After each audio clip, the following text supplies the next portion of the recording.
Betapa ajaib dan dahsyatnya Tuhan kejadianku.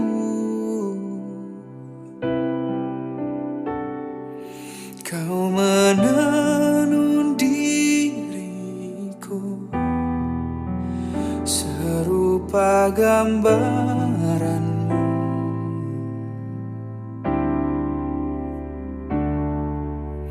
Sungguh berharga di matamu Tuhan kehidupanku. Kau membawa hatiku mendekat erat dengan hatimu.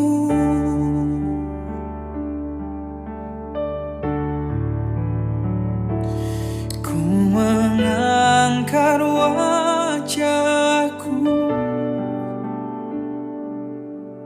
memandang keindahanmu, Yesus.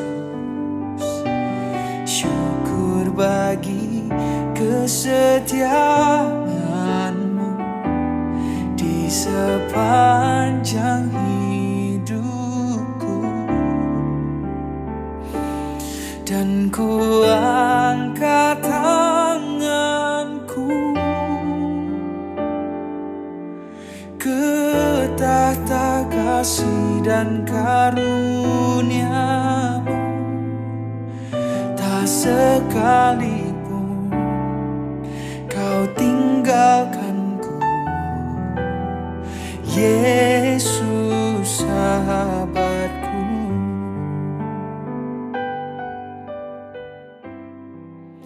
Oh, betapa ajaib dan dahsyatnya Tuhan kejadianku. Shalom, selamat pagi Bapak Ibu yang dikasihi oleh Tuhan. Bersama-sama kita bertemu kembali untuk kita beribadah, memuji, menyembah Tuhan, mendengarkan akan kebenaran firman-Nya pada kesempatan pagi hari ini. Kiranya setiap kita sungguh-sungguh dapat diberkati oleh Tuhan. Itu sebabnya mari bersama-sama kita berdoa. Kita berdoa. Tuhan, kami bersyukur, kami berterima kasih untuk setiap kesempatan yang Tuhan karuniakan bagi kami. Kami boleh memuji, menyembah Engkau, kami boleh mendengarkan firman-Mu. Itu sebabnya kuasai hati kami Tuhan. Sungguh-sungguh kami dapat bersekutu dengan Engkau, melayani Engkau di dalam pujian dan penyembahan kami. Dan kami pun diberkati melalui pemberitaan firman-Mu pada kesempatan ini. Terima kasih Tuhan, kami bersyukur di dalam nama Tuhan Yesus kami sudah berdoa. Haleluya, amin.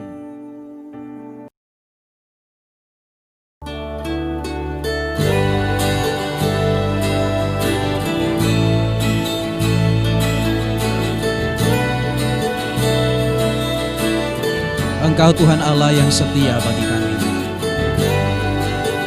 Bapa yang mulia. Teramat besar kasih-Mu bagi kami yang sudah memulihkan kami Tuhan.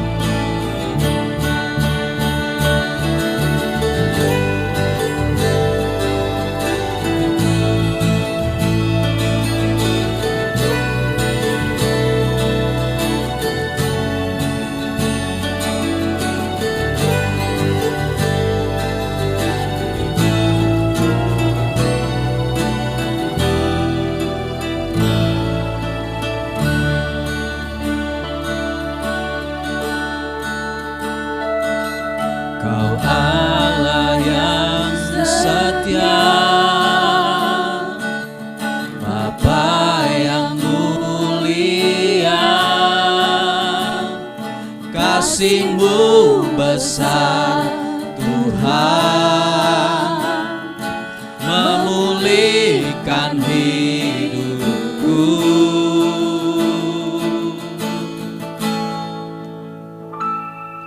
Kaulah harapanku, hidupku dalam-Mu. Terima kasih Tuhan. Kau selamatkan hidupku. Dengan apa kan ku balas segala kebaikan-Mu? Segenap hatiku menyembah-Mu Yesus, ku bersyukur padamu selamanya.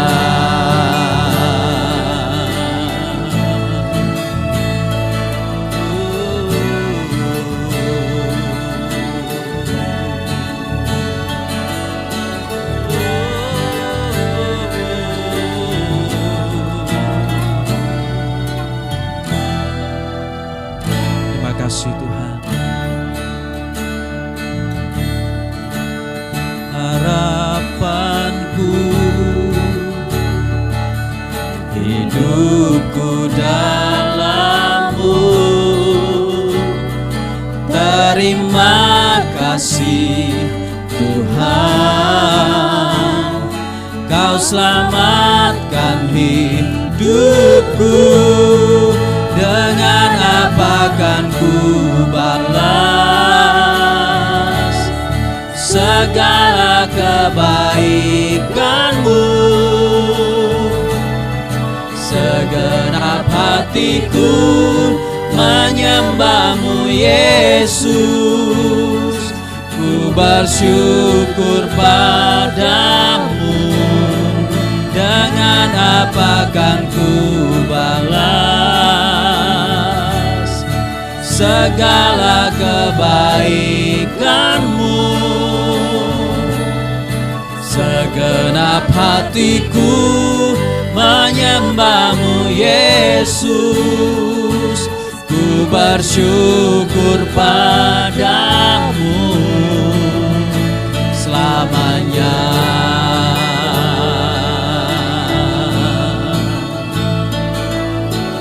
Selamanya kami akan tetap memuji Engkau. Selamanya kami akan tetap menyembah Engkau Tuhan.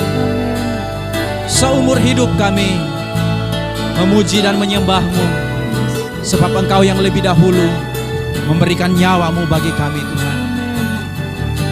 Terima kasih Bapa. Terima kasih Tuhan.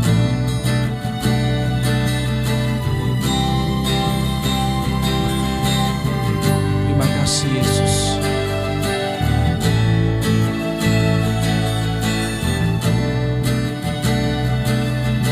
Haleluya.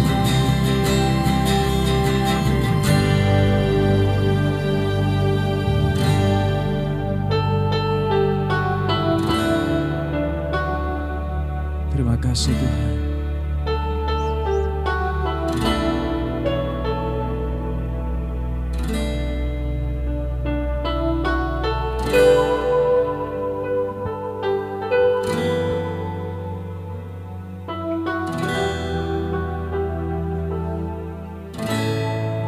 Dengan apa kan ku balas segala kebaikan-Mu? Segenap hatiku menyembah-Mu Yesus, ku bersyukur padamu. Apakan ku balas segala kebaikan-Mu? Segenap hatiku menyembah-Mu Yesus, ku bersyukur padamu. Dengan apa kan ku balas segala kebaikan-Mu? Segenap hatiku menyembah-Mu Yesus, ku bersyukur padamu selamanya.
Langit dan bumi pujilah Tuhan, sebab diciptakannya segala alam semesta ini bagi kemuliaan nama Tuhan.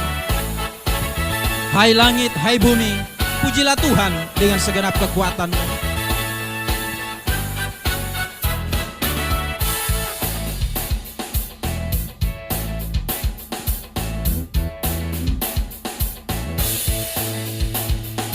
Langit dan bumi, pujilah Tuhan, sebab Dia ciptakan semuanya. Keagungannya mengatasi langit bumi, sembah sujud di hadapannya.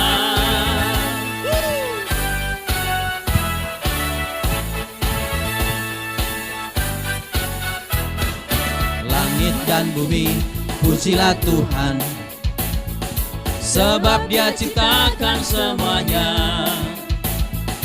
Keagungannya mengatasi langit bumi, sembah sujud di hadapannya. Ku puji, ku sembah, ku puji, ku sembah Yesus Tuhan dan Rajaku. Ku puji, ku sembah, ku puji, ku sembah Yesus Tuhan dan Rajaku.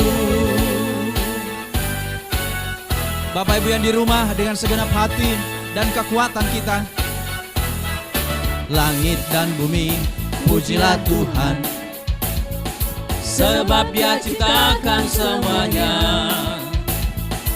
Keagungannya mengatasi langit bumi, sembah sujud di hadapannya. Ku puji, ku sembah, ku puji, ku sembah Yesus Tuhan dan Rajaku.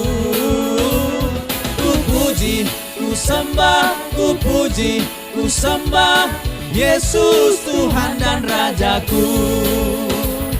Ku puji, ku sembah, ku puji, ku sembah Yesus Tuhan dan Rajaku. Ku puji, ku sembah, ku puji, ku sembah Yesus Tuhan dan Rajaku.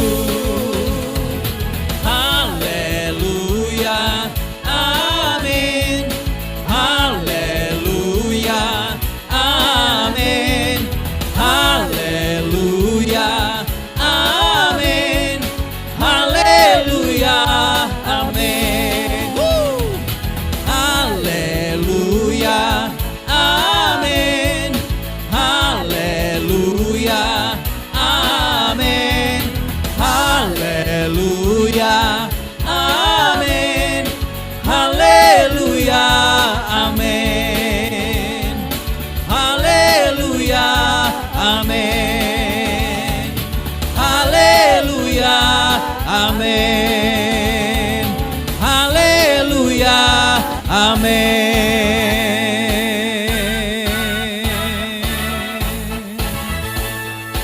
Amin.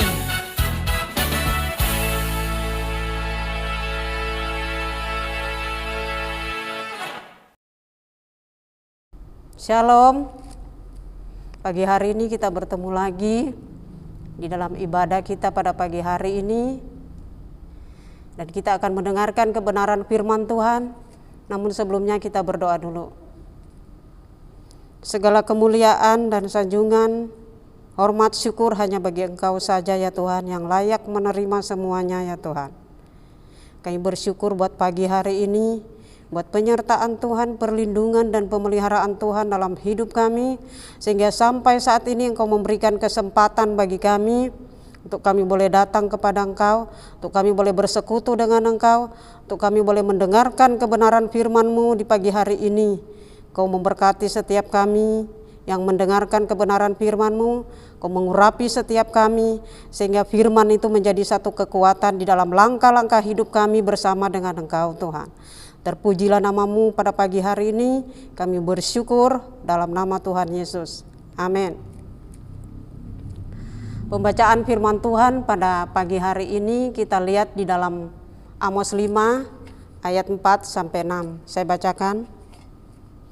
Jalan yang menuju hidup. Sebab beginilah firman Tuhan kepada kaum Israel.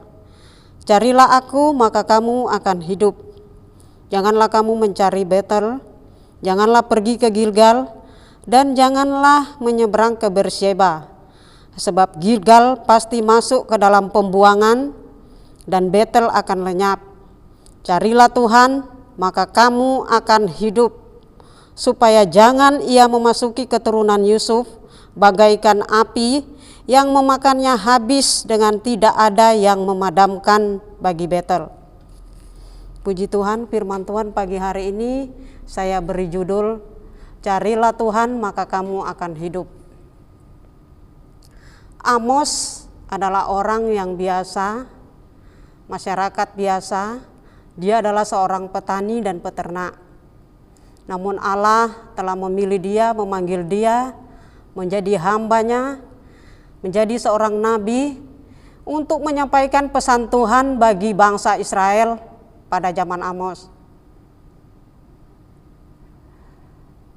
Israel setelah kematian Raja Salomo terpecah menjadi dua bagian, yaitu Israel Selatan dan Israel Utara. Israel Selatan terdiri dari 2 suku, dan Israel Utara terdiri dari 10 suku. Keadaan pada zaman Amos, bangsa Israel mengalami suatu keadaan yang mengalami kesuksesan. Mereka mengalami kejayaan, mengalami kekuasaan pada waktu itu. Ekonomi mereka pada waktu itu sangat meningkat sekali. Masyarakat mengalami kesejahteraan. Mereka hidup di dalam kemakmuran. Namun kemakmuran yang mereka alami itu telah merubah perilaku bangsa itu, telah merubah perilaku masyarakat pada waktu itu, di mana mereka telah berubah setia kepada Tuhan. Mereka tidak mengandalkan Tuhan lagi. Mereka tidak bergantung lagi kepada Tuhan. Mereka tidak mengandalkan Tuhan lagi dalam hidup mereka. Mereka tidak hidup di dalam takut akan Tuhan. Mereka hanya mengandalkan tentang kekuasaan mereka. Mereka hanya mengandalkan kejayaan mereka. Mereka hanya mengandalkan kesuksesan yang mereka miliki, kekayaan yang mereka miliki. Itu yang mereka andalkan dalam hidup mereka. Sehingga mereka tidak mengenal Tuhan lagi. Itu sebabnya Tuhan datang melalui Amos, di mana dia menegur dengan keras kepada bangsa Israel. Di dalam ayat 4 itu dikatakan, sebab beginilah firman Tuhan kepada kaum Israel, carilah aku maka kamu akan hidup. Dari pembacaan firman Tuhan ini ada beberapa hal yang kita bisa pelajari, yang menjadi peringatan bagi bangsa Israel dan juga menjadi peringatan akan kehidupan kita pada zaman sekarang ini. Dikatakan, carilah aku. Kata cari di sini berarti berjuang untuk mendapatkan atau menemukan atau untuk memperoleh apa yang kita cari selama ini. Jadi apa yang kita cari selama ini ketika ada di dunia ini? Jadi pada zaman Amos itu mereka hanya mencari kesuksesan, mereka hanya mencari kekuasaan, mereka hanya mencari kejayaan pada waktu itu. Itu sebabnya Tuhan datang kepada mereka dengan tegurannya yang begitu keras. Dan bagi kita juga pada saat ini, apa yang kita cari selama ini di dunia ini? Karena apa dan siapa yang kita cari, itulah yang akan menentukan jalan-jalan hidup kita ke depan. Firman Tuhan katakan, carilah aku maka kamu akan hidup. Artinya ini adalah harga mati. Kalau tidak cari Tuhan berarti mati. Kalau cari Tuhan berarti hidup. Jadi pencarian kita selama ini yang akan menentukan kehidupan kita ke depan. Kalau kita cari Tuhan, maka kita akan mengalami kehidupan. Kehidupan yang Allah janjikan bukan hanya hidup sementara di dunia ini, tetapi hidup yang Allah janjikan bagi kita adalah hidup kekal selama-lamanya. Bukan hanya hidup sementara, tetapi hidup selama-lamanya bersama dengan Tuhan. Jadi apa yang kita cari selama ini, makanya ada lagu yang berkata, cari apa di dalam dunia, cari apa di dalam dunia, cari dunia pasti binasa, cari Yesus yang penuh cinta. Artinya kalau kita mencari dunia ini, apa yang ada di dalamnya, jalannya menuju kepada kebinasaan. Tetapi kalau kita mencari Tuhan, pasti kita akan mengalami kehidupan yang kekal selama-lamanya. Jadi marilah kita mencari Tuhan dengan sungguh-sungguh. Selama kita ada di dunia ini, Tuhan memberi kesempatan bagi kita untuk kita tetap mencari Dia, menemukan Dia, mendapatkan Dia di dalam kehidupan kita. Itu yang Tuhan inginkan dalam hidup kita. Yang kedua dikatakan hidup. Carilah Tuhan maka akan hidup. Kata hidup di sini ini bukan hidup yang saya katakan sementara, tetapi hidup yang Allah janjikan adalah hidup yang menjamin kehidupan kita ke depan, yaitu hidup kekal selama-lamanya. Di dalam firman Tuhan, di dalam Yohanes 10 ayat 10, kita lihat kebenaran firman Tuhan.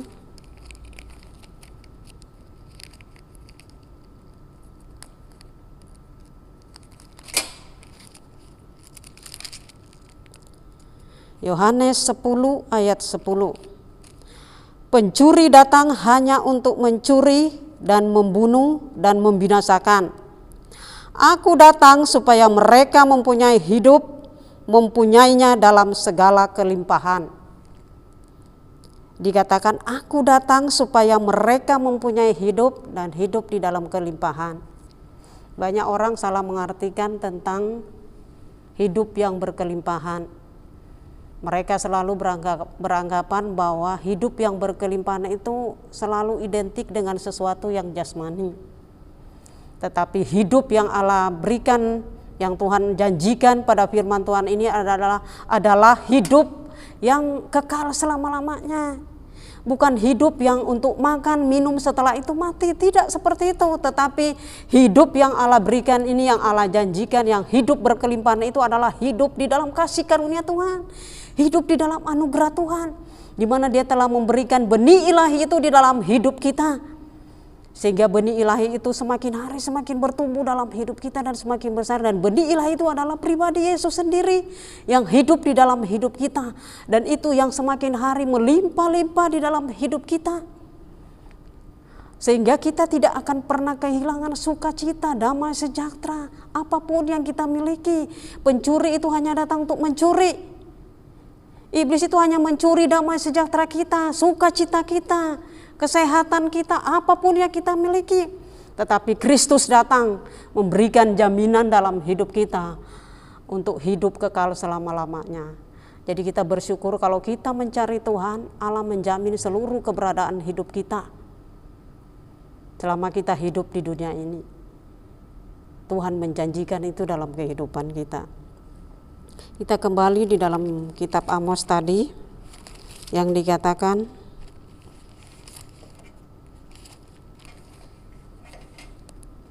janganlah kamu mencari Betel, janganlah pergi ke Gilgal, dan janganlah menyeberang ke Berseba.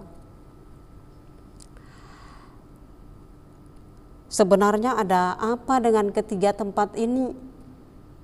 Sehingga Allah berkata jangan pergi, jangan kamu mencari Betel, jangan pergi ke Gilgal, dan jangan menyeberang ke Berseba. Sebenarnya ketiga tempat ini adalah tempat yang paling bersejarah bagi bangsa Israel. Kita mulai dari Betel. Betel adalah rumah Allah. Tetapi mengapa Tuhan berkata bahwa jangan pergi ke Betel? Padahal dikatakan Betel adalah rumah Allah. Artinya Tuhan hanya menginginkan fokus kita itu hanya kepada Tuhan, bukan rumah Tuhan. Tetapi Tuhan yang Tuhan inginkan kita cari selama ini, bukan rumah Tuhan. Makanya kesempatan yang ada ini Tuhan izinkan terjadi di seluruh dunia ini untuk semua berdiam di dalam rumah, karena Tuhan mau kita fokus hanya kepada Tuhan, bukan kepada suatu tempat. Tetapi dimanapun kita berada, kita tetap fokus kepada Tuhan. Kita tetap mencari Tuhan. Itu yang Tuhan inginkan. Jadi kalau hari-hari ini Tuhan izinkan terjadi di berbagai negara, terkhusus juga di Indonesia ini, saya percaya ini adalah kesempatan yang Tuhan izinkan terjadi bagi kita supaya kita fokus kepada Tuhan. Kita boleh datang ke rumah Tuhan beribadah, itu tidak salah. Tetapi kalau hari-hari ini Tuhan izinkan kita semua berada di rumah, artinya kita fokus kembali dengan Tuhan. Kita tetap mencari tujuan kita yang sesungguhnya adalah Tuhan, bukan suatu tempat.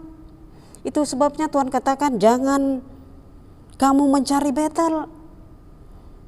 Di Betel ini adalah satu sejarah bagi bangsa Israel, di mana Yakub ketika dia melarikan diri dari kakaknya Esau karena ingin membunuhnya, dia disuruh untuk pergi ke Haran. Dan dalam perjalanannya itu, ketika sudah malam, Yakub tidur di suatu tempat dan dia beralaskan batu. Ketika dia tidur itu dia bermimpi bahwa dia melihat itu tangga, ada satu tangga dari langit sampai ke bumi. Dan dia melihat malaikat turun naik di atas tangga itu. Dan ketika Yakub mengalami hal itu, dia mendirikan mezbah di situ. Dia membangun satu tempat di situ untuk menjadi persembahan bagi Tuhan. Itu pertama kalinya Yakub bertemu dengan Tuhan. Bahkan pada kali kedua dia bertemu lagi dengan Tuhan. Dia bergumul dengan Tuhan sehingga namanya diganti bukan Yakub lagi, tetapi menjadi Israel. Sehingga mulai dari situlah sejarah Israel terjadi. Jadi Betel sebenarnya adalah tempat di mana Tuhan sudah menyatakan janjinya kepada Yakub, di mana tempat Yakub mengalami suatu perjumpaan yang sangat luar biasa dengan Tuhan. Tetapi mengapa Tuhan tidak menyuruh untuk pergi ke Betel? Karena di Betel inilah terjadi begitu banyak kejahatan waktu zamannya Amos ini. Bukan hanya di zaman Amos, di Hosea pun dikatakan seperti itu. Bangsa Israel hidup di dalam kejahatan. Tempat yang menjadi rumah Tuhan itu menjadi tempat penyembahan berhala. Menjadi pusat penyembahan berhala. Tidak menjadi tempat rumah Tuhan lagi. Tidak menjadi tempat kebenaran lagi. Tetapi tempat itu telah berubah menjadi tempat penyembahan berhala. Menjadi tempat kesia-siaan. Itu sebabnya Tuhan tidak menyuruh lagi ke Betel. Karena mereka telah menjadikan tempat itu sebagai pusat penyembahan berhala. Mereka tidak menyembah kepada Tuhan lagi. Tetapi mereka datang ke Betel hanya untuk menyembah Baal. Mereka mendirikan patung untuk disembah. Sehingga Allah sangat membenci hal itu. Itu sebabnya Tuhan tidak menyuruh mereka ke Betel lagi. Karena dikatakan Betel pasti akan lenyap. Tuhan akan melenyapkan Betel lagi. Padahal itu adalah rumah Tuhan.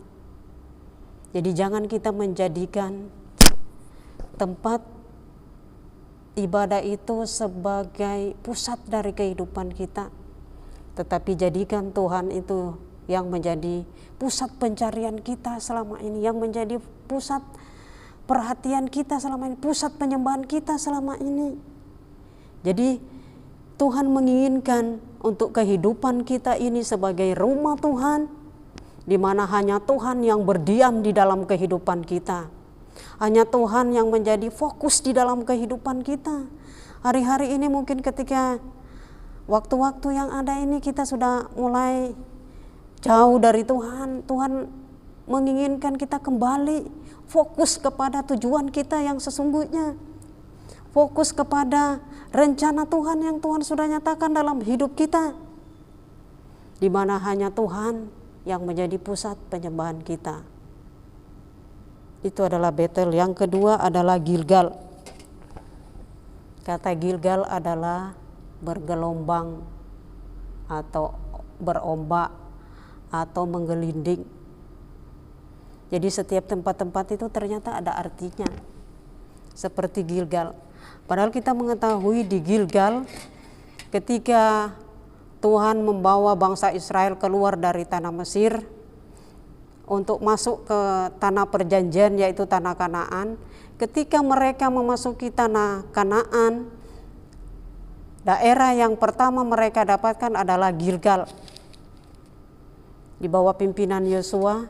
Sehingga ketika mereka memasuki di Gilgal, Yosua mendirikan 12 batu untuk menjadi penyembahan mereka kepada Tuhan. Sebagai 12 batu peringatan bahwa penyertaan Tuhan ketika mereka keluar mulai dari tanah Mesir memasuki tanah Kanaan, mereka merasakan penyertaan Tuhan, pemeliharaan Tuhan kepada hidup mereka sampai mereka masuk ke tanah perjanjian itu, ke tanah Kanaan. Sehingga Yosua mendirikan mezbah di situ untuk menyembah kepada Tuhan. Dan itu menjadi satu peringatan kepada keturunan-keturunan selanjutnya. Mereka akan berbicara kepada anak cucunya bahwa di mana penyertaan Tuhan itu sempurna atas perjalanan hidup mereka sampai mereka masuk ke tanah perjanjian. Di Gilgal juga adalah tempat di mana Samuel mempersembahkan korban kepada Tuhan. Ketika tabut Allah itu tidak ada di Silo, Samuel mempersembahkan korban, persembahkan persembahan kepada Tuhan, membangun mezbah di sana di Gilgal. Jadi Gilgal adalah sejarah di mana tempat kehadiran Tuhan, di mana mereka membangun satu mezbah untuk penyembahan kepada Tuhan dan mereka merasakan pertolongan Tuhan, kehadiran Tuhan nyata pada saat itu. Tetapi ketika mereka masuk di zamannya Amos, tempat itu sudah sama seperti di Betel, menjadi satu tempat penyembahan berhala, tidak menyembah lagi kepada Tuhan tetapi kepada patung. Mereka menyembah kepada dewa-dewa. Jadi mereka hidup di dalam kejahatan. Sehingga dikatakan di dalam firman Tuhan, sebab Gilgal pasti masuk ke dalam pembuangan. Sejarah bahwa Gilgal adalah tempat di mana Tuhan hadir bagi mereka, tempat mereka merasakan pemeliharaan Tuhan, mereka merasakan penyertaan Tuhan. Bagi bangsa Israel sekarang tempat itu menjadi suatu tempat di mana kejahatan terjadi di tempat itu. Sehingga Allah berkata bahwa Gilgal pasti masuk ke dalam pembuangan. Dan hal itu terjadi. Begitu juga dengan Berseba. Berseba artinya sungai kelimpahan atau air kelimpahan, di mana berkat Tuhan mengalir di situ. Dan di Berseba inilah awal nama Tuhan disebut melalui Abraham. Abraham mulai memanggil nama Tuhan ketika di Berseba ini. Nama Allah yang sesungguhnya disebut ketika di Berseba ini. Jadi tempat-tempat ini adalah tempat-tempat yang sangat bersejarah bagi bangsa Israel. Dan tempat ini yang menjadi cikal bakal sejarah Israel sampai saat ini. Kalau tidak ada tempat-tempat yang mereka temui ini, yang mereka alami ini, sejarah Israel tidak seperti yang sekarang kita lihat. Tetapi melalui tempat-tempat yang bersejarah ini yang merupakan sangat penting bagi bangsa Israel, tempat itu telah dihancurkan oleh Tuhan. Sehingga fokus kita benar-benar hanya kepada Tuhan. Tidak lagi kepada satu tempat-tempat yang kita anggap itu sangat memberkati kehidupan kita, sangat menolong kehidupan kita. Seperti yang di Betel, tempat itulah tempat di mana Tuhan sudah menolong mereka, di mana Tuhan sudah menyertai mereka, di mana Tuhan sudah melindungi kehidupan mereka. Begitu juga dengan kehidupan kita. Ketika kita bertemu dengan Tuhan, ketika kita mengalami Tuhan,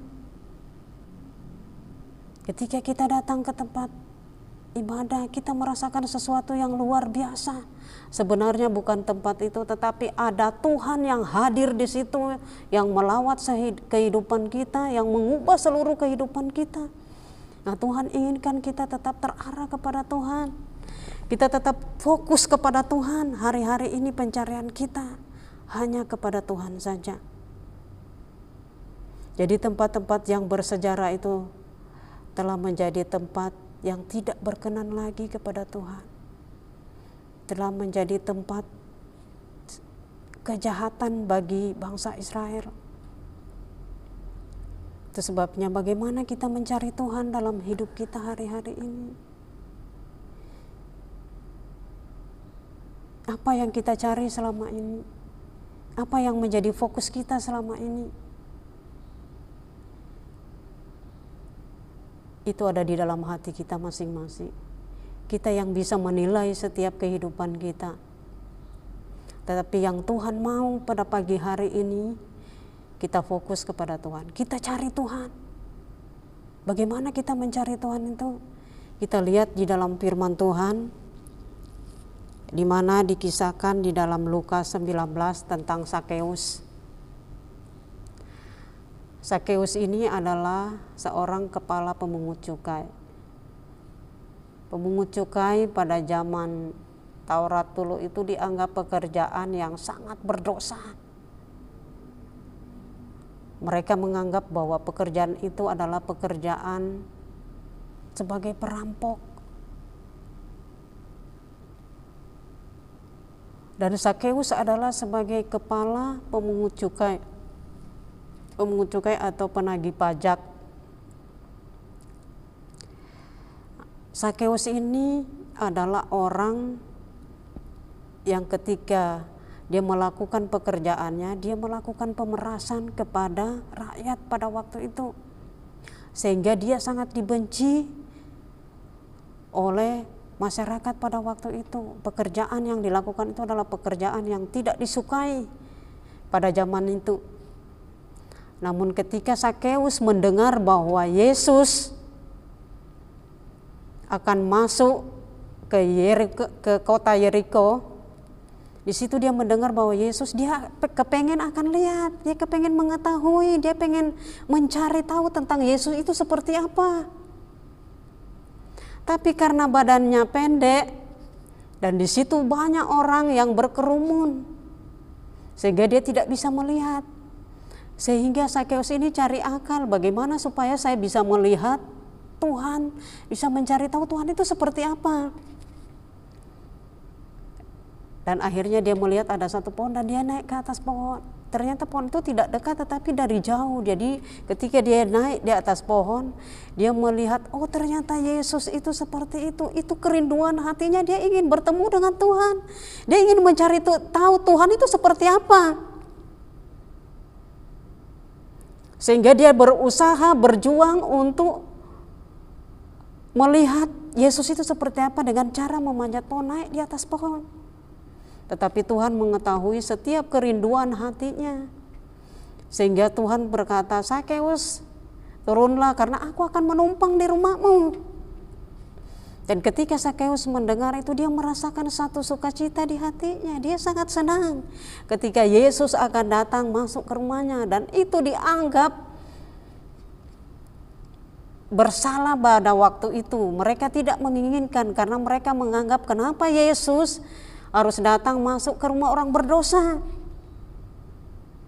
Tetapi Yesus berkata bahwa aku datang ke dalam dunia ini bukan mencari orang yang sehat, tetapi orang yang sakit, yang Yesus cari selama ini.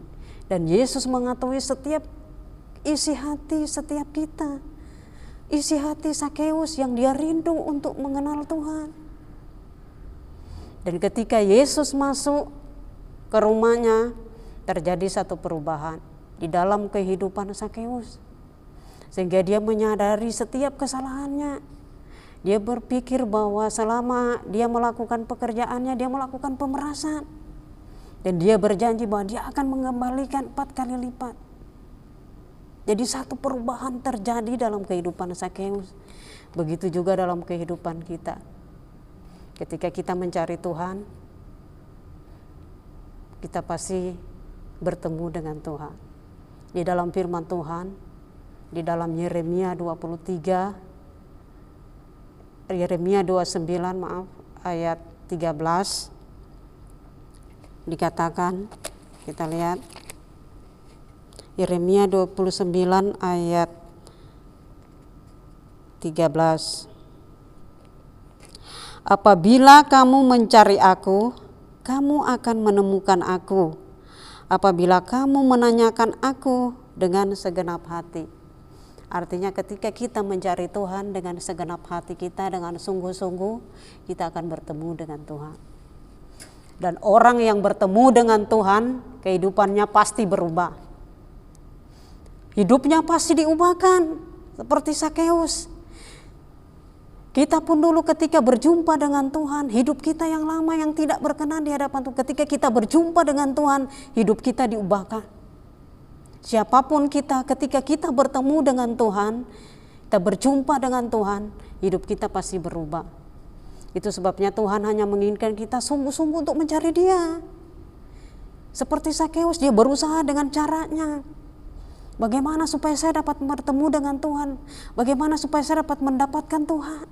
Bagaimana supaya saya dapat memperoleh, menemukan Tuhan? Tuhan tahu kerinduan hati kita. Dan hari ini Tuhan menginginkan itu dalam hidup kita. Bagaimana kita dapat mencari Tuhan? Sebenarnya hal yang simpel yang saya dapat bagikan dengan kata bagaimana kita mencari Tuhan. Pertama, seperti orang yang haus. Ketika dalam perjalanan yang jauh, ketika haus, yang dicari adalah air untuk minum, untuk melepaskan dahaga kita. Dan kalau kita minum, tidak hanya satu kali. Kalau kita hitung satu hari kita berapa kali minum, seperti itulah kita mencari Tuhan. Jadi bukan hanya sekadar saya datang ke gereja, baca firman Tuhan, tidak. Tetapi yang Tuhan inginkan lebih dari itu, kita mencari Tuhan. Seperti kita minum air, setiap hari kita butuhkan dalam hidup kita. Bahkan sehari pun bisa berapa kali kita minum, seperti itulah kita mencari Tuhan. Itu hal yang simpel. Dan kedua juga seperti kita makan. Orang yang makan itu tidak mungkin dia makan seminggu sekali,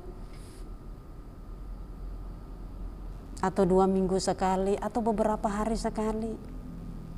Tetapi orang makan itu satu hari bisa berapa kali? Ada 3 kali, 4 kali. Itu sehari. Kalau tidak makan kita merasakan tubuh kita lemah. Tidak makan, tidak minum, merasakan satu kelemahan dalam tubuh kita. Seperti itulah ketika kita mencari Tuhan. Ketika kita tidak mencari Tuhan, kita mengalami kelemahan di dalam tubuh kita, dalam roh kita. Jadi seperti kita makan, seperti itulah kita mencari Tuhan. Jadi hal-hal yang simpel seperti itu kita bisa rasakan dalam hidup. Oh, ternyata cari Tuhan itu seperti itu. Jadi ketika kita butuh minum, ketika kita butuh makan, seperti itulah kita membutuhkan Tuhan. Setiap hari dalam hidup kita, bahkan bukan hanya setiap hari satu kali, tetapi ada beberapa kali dalam hidup kita. Daud aja seorang raja, dia berkata 7 kali dalam sehari dia berdoa kepada Tuhan. Dia menghadap Tuhan. Apalagi kehidupan kita hari-hari ini yang mengalami dunia sekarang ini yang semakin hari tidak menentu ini. Tuhan menginginkan kita semakin lebih lagi mencari Tuhan. Yang ketiga, adalah seperti orang mencari uang. Kita bekerja untuk kebutuhan keuangan. Kebutuhan kita setiap hari, kita membutuhkan uang. Bahkan orang bekerja siang sampai malam hanya untuk cari uang. Bahkan ada orang yang bekerja sampai malam pun, tengah malam hanya 1-2 jam untuk tidur, hanya untuk cari uang. Kalau untuk kebutuhan jasmani saja bisa kita lakukan seperti itu. Seperti itulah kita juga mencari Tuhan. Seperti orang mencari uang tidak mengenal lelah, sekalipun lelah. Seperti itulah ketika kita mencari Tuhan. Bukan hanya cari uang, kita bisa bekerja sampai siang malam. Tetapi cari Tuhan pun harus lebih dari itu. Dan harus seperti itu. Itu yang dikatakan bagaimana kita mencari Tuhan. Makanya ketika kita mencari Tuhan dengan segenap hati kita, dengan kesungguhan hati kita, kita akan menemukan Tuhan. Dan orang yang bertemu dengan Tuhan, segala sesuatu pasti diubahkan. Bukan hanya hidupnya, rohnya yang diubahkan, tetapi hal-hal yang jasmani pun akan mengikutinya. Kebutuhan-kebutuhan hidup kita akan mengikuti kehidupan kita. Maka dikatakan carilah kerajaan Allah dan kebenarannya, maka yang lainnya itu akan ditambahkan. Artinya yang lain itu akan mengikuti kita.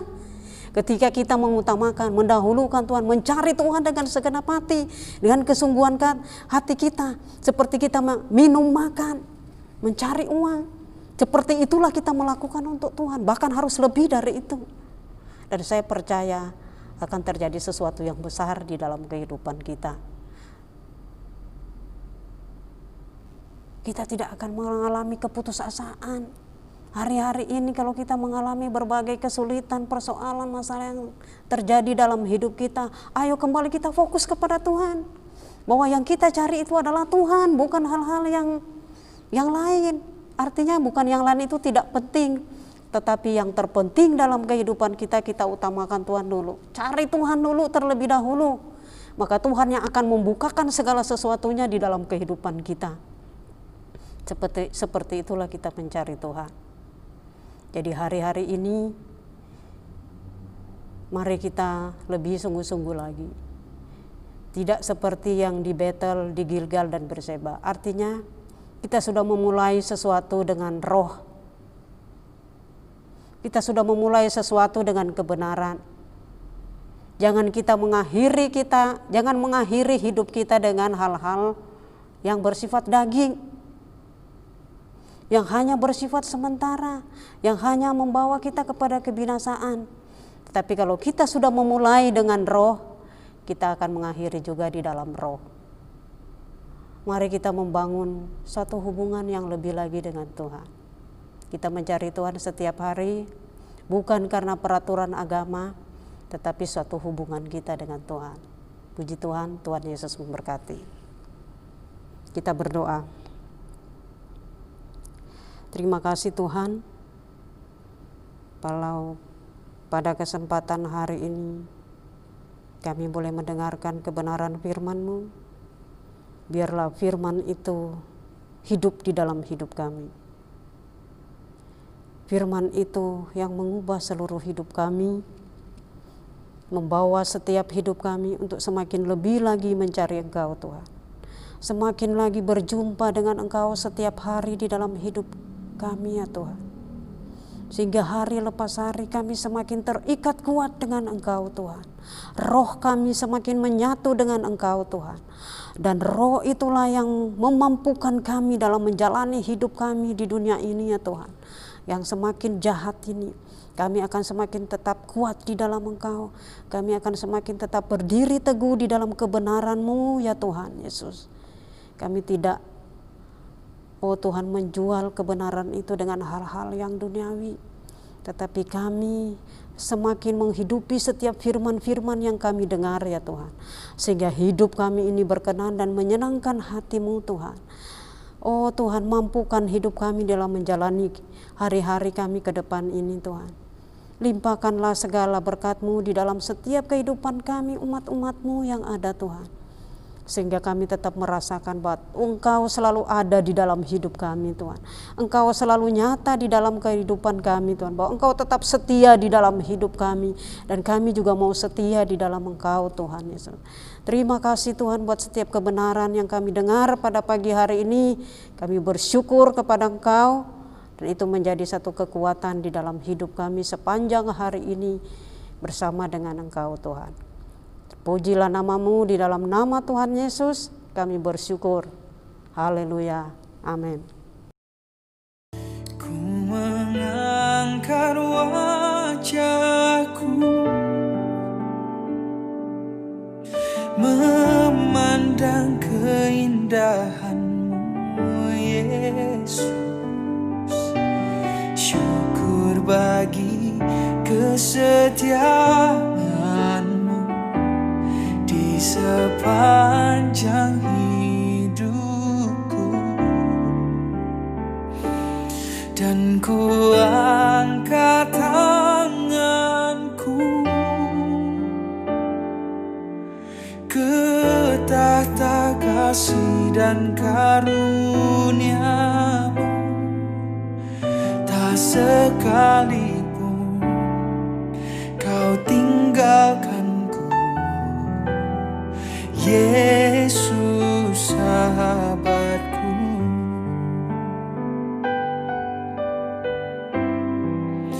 Oh, betapa ajaib dan dahsyatnya Tuhan kejadianku. Kau menenun diriku serupa gambaran-Mu.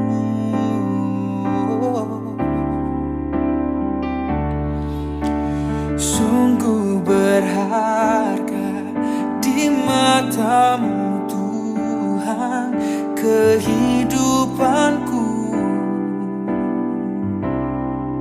dan Kau membawa hatiku mendekat erat dengan